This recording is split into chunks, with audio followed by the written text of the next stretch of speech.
तो ये है हुंडई इंडिया की सबसे सस्ती गाड़ी नियोस एरा वेरिएंट, जिसकी कीमत एक्स शोरूम कॉस्ट है 5,84,350 रुपीज़ और ये यूपी में सारे एक्सपेंसेस जोड़ दे तो ऑन रोड आ जाती है तकरीबन 6,96,000 रुपीज़ की। और दोस्तों इस गाड़ी में भी 6 एयर बैग्स वाले अपडेट्स आ चुके हैं, यानी हुंडई की अब समझ में आ गया है कि आपको एंटायर रेंज में 6 एयर बैग मिल जाएंगे, क्योंकि जब सबसे सस्ती गाड़ी में 6 एयर बैग देखने को मिल रहे हैं तो इसके ऊपर सभी वेरिएंट सभी मॉडल में आपको 6 एयर बैग मिल जाएंगे। आज के अपने इस वीडियो में मैं आपको चेक कराने जा रहा हूँ नियोस का एरा वेरिएंट और देखेंगे एयर बैग्स के साथ साथ और इसमें क्या क्या फीचर्स मिल जाते हैं। कार दुनिया से मैं विनी आपका स्वागत करता हूँ।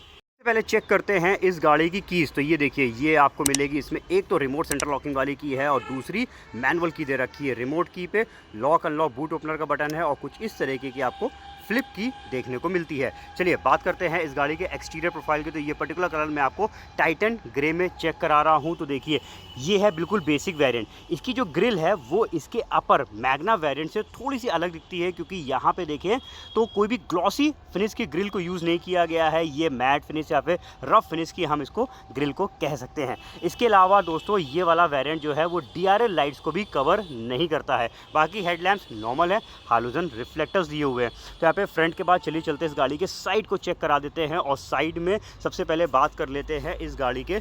देखिए एक तो ओवरव्यू पहले आप देख लीजिए, ये है बिल्कुल बेसिक गाड़ी और कह लीजिए हुंडई की सबसे सस्ती गाड़ी, जिसके हैंडल जो हैं वो नॉन पेंटेड दिए हुए हैं और मिरर जो हैं ये भी इसमें नॉन पेंटेड मिलते हैं। और ये कंप्लीट मैनुअल है, इनको ओपन क्लोज भी आपको हाथ से करना पड़ेगा। अंदर तरफ में जॉयस्टिक दे रखी है जिससे हम इनको एडजस्ट कर सकते हैं। तो यहाँ पे बेसिक मिरर्स और बेसिक हैंडल्स मिल जाते हैं और बेसिक व्हील्स भी दिए हुए हैं, क्योंकि ये स्टील रिम्स हैं जिनके ऊपर आपको व्हील कैप्स देखने को नहीं मिलेंगे। सिर्फ सेंटर पे यहाँ पे आप हब कैप्स चेक कर सकते हैं। इसके अलावा व्हील साइज़ देखिए, यहाँ पे लिखा हुआ है 165/70 R14 इंच के ये व्हील्स मिल जाएंगे। तो यहाँ पे मैंने एक्सटीरियर में, साइड में और फ्रंट में क्या क्या मिलता है बेसिक गाड़ी पे वो मैंने आपको चेक करा दिया है। चलिए बात करते हैं इस गाड़ी के बैक प्रोफाइल की। और बैक से आप देख लीजिए एरा वेरिएंट को। अब देखिए इसमें एक अच्छी चीज़ आपको देखने को मिलेगी बैक प्रोफाइल में कि यहाँ पे जो टेल लैंप्स हैं वो बेस से लेके टॉप तक सभी में सेम दिए हुए हैं। यहाँ पे LED टेल लैंप्स चेक कर सकते हैं और कनेक्टिंग यहाँ पे रिफ्लेक्टर देखने को मिलता है। यानी पीछे से ये गाड़ी बेसिक जैसा लुक नहीं देती है, सिवाय अगर हम ऊपर एंटीने को छोड़ दें, क्योंकि इसमें कंपनी फिटेड एंटीना लग के म्यूजियम के लिए नहीं आता है। बाकी रियर वाइपर डिफॉगर्स आपको इसमें नहीं मिलेंगे। पीछे की तरफ 2 पॉइंट सेंसर्स देखने को मिलते हैं। कैमरा नहीं है, हालांकि इसमें तो म्यूजिक सिस्टम भी नहीं है, जब अंदर बैठेंगे तो वो आपको चेक करा देंगे। तो यहाँ पे एक्सटीरियर प्रोफाइल में क्या कुछ है नियोस के बेसिक वेरिएंट एरा में वो मैंने आपको बता दिया है। अब चलते हैं गाड़ी के अंदर की तरफ और दिखाते हैं क्या मिलता है और क्या नहीं मिलेगा। तो देखिए सबसे पहले तो आप इंटीरियर प्रोफाइल चेक करिए। यहाँ पे डुअल टोन इंटीरियर आप इस गाड़ी का चेक कर सकते हैं, जिसमें इंटीरियर में भी कुछ आपको चेंजेस देखने को मिलेंगे इस गाड़ी के अपर वेरिएंट से। अगर आप इसके डैशबोर्ड पे यहाँ पे इस फिनिश पे ध्यान देंगे तो ये थोड़ी सी डिफरेंट दे रखी है अपर वेरिएंट से। यानी इसके जो ऊपर मैग्ना वेरिएंट आता है उसमें कुछ वेवी पैटर्न सॉफ्ट फिनिश आती है, बट यहाँ पर आपको ये देखिए थोड़ी सी रफ, ये देखिए चेक पैटर्न पे ये फिनिश देखने को मिलती है।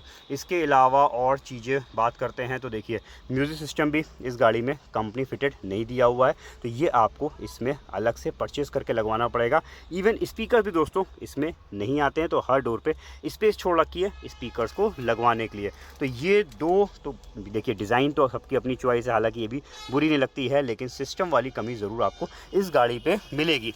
बाकी अच्छी चीज़ें हैं, जैसे देखिए मैंने आपको दिखाया था रिमोट सेंटर लॉकिंग वाली की इसके बेसिक वेरिएंट से आ जाती है, तो आपको कोई भी आफ्टर मार्केट जो है रिमोट लॉक वगैरह को लगवाने वाला काम नहीं करवाना पड़ेगा इसमें। इसके अलावा एक और बहुत ही अच्छी चीज़ है, क्योंकि रीसेंट अपडेट्स में इस गाड़ी में कई सारे चेंजेस हुए थे, जिसमें रिमोट लॉक आया था और ड्राइविंग सीट जो है वो हाइट एडजस्टेबल कर दी थी। अब बिल्कुल बेसिक गाड़ी है और इसमें भी आपको देखिए ड्राइविंग सीट अपने हिसाब से ऊपर नीचे सेट कर सकते हैं। और अगर आप इसके सीटों की अपॉल्स्ट्री चेक करेंगे तो देखिए ये सब क्लॉथ है और साइड में देखिए यहाँ पे PU मटेरियल को यूज़ किया गया है, क्योंकि साइड का पोर्शन थोड़ा सा जल्दी गंदा होता है, तो इसको प्रोटेक्ट करने के लिए यहाँ पे PU मटेरियल लगाया है और इस साइड पे फैब्रिक को देखने को मिल रहा है। चलिए अब बात कर लेते हैं और कुछ कमियों की और कुछ चीज़ों की। तो देखिए यहाँ पे सिर्फ आगे के पावर विंडोज़ मिलते हैं, पीछे के जब हम डोर्स चेक करेंगे तो ये दोस्तों इसमें मैनुअल दिए हुए हैं। तो यहाँ पे अगेन ये एक छोटी सी कमी इस गाड़ी पे है। बाकी पीछे के डोर्स पे भी जो है वाटर होल्डर को लगाने का स्पेस है और आगे भी देखिए तो यहाँ पे वाटर होल्डर्स को लगाने का स्पेस दिया हुआ है। इसके अलावा अगेन एक अच्छी चीज़ है, देखिए बिल्कुल बेसिक वेरिएंट से आपको हाइट एडजस्टेबल रियर हेडरेस्ट मिल जाते हैं और 3 पॉइंट सीट बेल्ट्स जो है इसमें सभी पैसेंजर्स के लिए दे रखी हैं। तो ये कुछ रीसेंट अपडेट्स में इसमें टाइम टू टाइम यानी कह लीजिए जनवरी से हुंडई अपनी गाड़ियों में कई सारे चेंजेस कर रहा है, जिसमें height adjustable headrest, 3 point seat belt reminders जैसे फीचर्स इन्होंने अपनी गाड़ियों में बढ़ाए हैं। बाकी एक झलक आप ऊपर साइड चेक कर लीजिए, जिसमें फोल्डिंग टाइप ग्रिप्स और सेंटर पे यहाँ पे आपको एक लाइट मिलेगी। रियर जो एसी वेंट है वो दोस्तों इसके ऊपर मैग्ना वेरिएंट से स्टार्ट होता है, इसमें नहीं दिया हुआ है। बाकी अंदर बैठ के आपको थोड़ा सा स्पेस के बारे में भी आइडिया देता हूँ, जिससे इस गाड़ी के बारे में सारी जानकारी आपको रहे। तो ड्राइविंग सीट जैसे मैं ड्राइव करता हूँ उस हिसाब से मैंने सेट करी हुई है, और यहाँ पे आप चेक कर लीजिए बढ़िया दोस्तों स्पेस मिल जाता है। सीटें भी काफ़ी अच्छी हाइट पे, तो आराम से मैं अपने पैर को फैला सकता हूँ। इसके बाद सेंटर हम जो है वो देखिए यहाँ पे ऑलमोस्ट फ्लैट जैसा है, तो यहाँ पे मिडिल पैसेंजर भी अपने पैर को आराम से रख सकता है। तो चलिए यहाँ पे पीछे की चीज़ें चेक करा दी हैं, अभी वापस आगे बैठेंगे और बाकी चीज़ें चेक कराएंगे। उससे पहले ज़रा मैं आपको इसका बूट दिखा दूँ। तो 260 लीटर का दोस्तों इसमें आपको बूट में स्पेस मिल जाता है। बूट लैंप यहाँ पे नहीं दिया हुआ है। स्पेयर व्हील जो है वो रखा है इधर, और जो है सेम बाकी व्हील्स की तरह ही स्टील पे है। साइज़ चेक कर लेते हैं, बाकी व्हील्स 14 इंच के हैं, और देखिए स्पेयर व्हील और भी छोटा है, यहाँ पे 13 इंच का दिया हुआ है। तो तकनीक का ये कह लीजिए एमरजेंसी व्हील है कि सिर्फ इसको ज़रूरत के समय यूज़ करिए, बाकी टाइम इसको यहीं पे रखा रहने दीजिए। चलिए अब ज़रा पीछे की अगर आपको स्पेस बढ़ाना चाहते हैं तो इसकी जो सीट्स हैं ये बेंच फोल्डिंग के साथ हैं, तो आगे की तरफ चली जाएंगी और एक अच्छा स्पेस बना लेंगी। चलिए दोस्तों अब मैंने आपको इधर पीछे के सब चीज़ें बता दी हैं, वापस आ जाते हैं ड्राइविंग सीट में और देखते हैं क्या कुछ इसमें है। तो सबसे पहले देखिए बात कर लेते हैं एयर बैग वाले अपडेट्स को लेकर।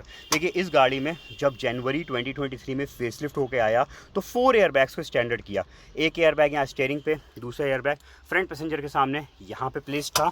और इसके अलावा जब हम बात करते हैं इसकी सीटों की, तो ये देखिए इधर आपको मिल जाएंगे साइड एयर बैग्स। तो टोटल 4 एयर बैग्स इस गाड़ी में पहले भी आते थे और अब कर दिए गए हैं टोटल 6 एयर बैग्स। यानी यहाँ पे आप चेक करेंगे तो इसके जो बी पिलर्स है इसमें आपको कर्टेन एयर बैग्स देखने को मिलेंगे दोनों तरफ। उस साइड पे भी एयर बैग्स दे रखे हैं जो कि पीछे के ग्लास से लेके आगे के ग्लास तक ओपन हो जाते हैं। तो ये हो गए हैं इसमें रीसेंट अपडेट्स। और इस अपडेट के लिए दोस्तों ऐसा नहीं है कि आपको कोई कॉस्ट नहीं पे करनी पड़ रही है। लगभग मान के चलिए 11,000 एक्स शोरूम कॉस्ट और ऑन रोड पे तकरीबन 13,000 रुपये आपको एक्स्ट्रा पे भी करना पड़ रहा है। तो यानी 2 कर्टेन एयर बैग्स के लिए आपको लगभग जो है 12 से 13,000 रुपये एक्स्ट्रा देने भी पड़ रहे हैं। तो ये कॉस्ट इंक्रीज़ भी हुई है और साथ में सेफ्टी भी बढ़ी है। तो चलिए यहाँ पे जो अपडेट था वो बता दिया।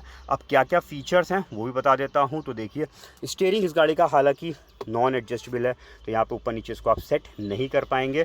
क्लस्टर इन्फॉर्मेटिव है, काफ़ी सारी इन्फॉर्मेशंस आपको इसके मीटर पे क्लस्टर पे मिल जाती हैं। जो डोर ओपन है वो दिखा देता है। इसके अलावा यहाँ पे कई सारी इन्फॉर्मेशंस हैं। इस साइड पे देखिए बटन्स दिए हुए हैं जिससे स्विच होती हैं, और काफ़ी सारी चीज़ें हम इसमें कस्टमाइज़ कर सकते हैं, अपने हिसाब से सेट कर सकते हैं। सर्विस रिमाइंडर्स को भी यहाँ पे सेट कर सकते हैं।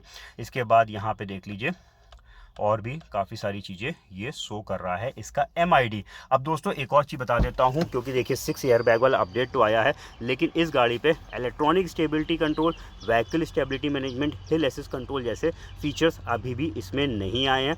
वो इसके ऊपर जो मैग्ना का ऑटोमेटिक वेरिएंट आता है या फिर उससे ऊपर स्पोर्ट्स मैनुअल से स्टार्ट होते हैं। यहाँ पे ये अपडेट्स आपको एरा में देखने को नहीं मिलेंगे। एरा में सिर्फ 6 एयर बैग्स वाले ही अपडेट्स आए हैं। तो चलिए अब और चीज़ें दिखा देते हैं। तो AC इसमें मैनुअल दिया हुआ है। इस साइड पे देखिए 12 वोल्ट का एसेसरी सॉकेट मिल जाएगा। इधर आपको कुछ स्पेसेस मिल जाएंगी सामान वगैरह को रखने के लिए।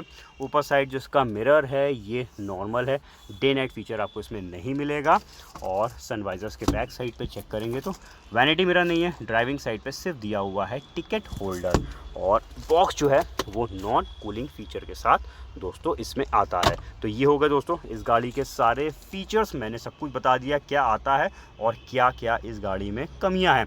चलिए अब बात कर लेते हैं ट्रांसमिशन की। तो 5 स्पीड मैनुअल ट्रांसमिशन पे दोस्तों ये गाड़ी आती है। जब हम रिवर्स गियर लगाएंगे तो सिर्फ सेंसर्स हैं, जिसका देखिए डिस्प्ले इसके MID पे शो कर रहा है, तो यहाँ पे नीचे मार्किंग से समझ में आ जाएगा पीछे कोई ऑब्जेक्ट पास आ रहा है। हालांकि जब आप इसमें म्यूजियम फिट कराएंगे, टच स्क्रीन लगवा लीजिए, तो आजकल जितने भी टच स्क्रीन आते हैं सब में रिवर्स पार्किंग कैमरा कंपैटिबल रहता है, तो कैमरा लगवा लेंगे तो पीछे का व्यू भी दिखने लगेगा। इंजन की बात कर लेते हैं तो 1.2 लीटर का कापा पेट्रोल इंजन दोस्तों इसमें मिलता है, जो कि BS6 फेज 2 वाला इंजन है। E20 फ्यूल को सपोर्ट करता है, 83 PS का पावर और 113.8 Nm का टॉर्क जनरेट करता है। माइलेज अप्रॉक्स इस गाड़ी का क्लेम किया गया है 19.5 किलोमीटर पर लीटर में।